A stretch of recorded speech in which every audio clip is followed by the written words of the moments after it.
মিরসরাইয়ে বাতিল হওয়া ভারতীয় ইকোনমিক জোনের প্রায় 850 একর জমিতে ডিফেন্স ইন্ডাস্ট্রিয়াল পার্ক তৈরি করবে সরকার।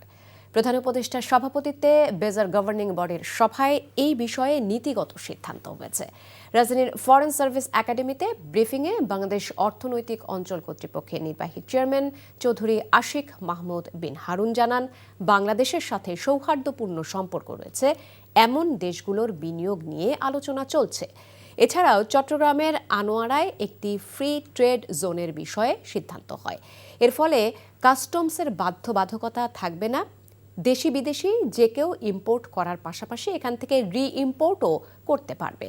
এজন্য 8টি আইন ও বিধিমালা পরিবর্তন করতে হবে। সরকার রোডম্যাপ তৈরি করছে, আগামী সরকার কাজ শুরু করতে পারবে বলে তিনি আশা করেন। বিডা চেয়ারম্যান জানান, এফডিআই আনতে ভূমিকা রাখলে প্রবাসীদের ক্যাশব্যাক সুবিধা দেবার সিদ্ধান্ত হয়েছে। এছাড়া দেশের বাইরে আপাতত চীন, কোরিয়া ও ইইউতে বিডার অফিস চালুর সিদ্ধান্ত হয়। তৈরি করার জন্য নীতিগত সমর্থন আজকে এখান থেকে পেয়েছি, যেখানে কাস্টমসের কোনো বাধ্যবাধকতা থাকবে না এবং সেখানে রি-এক্সপোর্ট করা যাবে, সেখানে স্টোরেজ করা যাবে, সেখানে ম্যানুফ্যাকচারিং করা যাবে।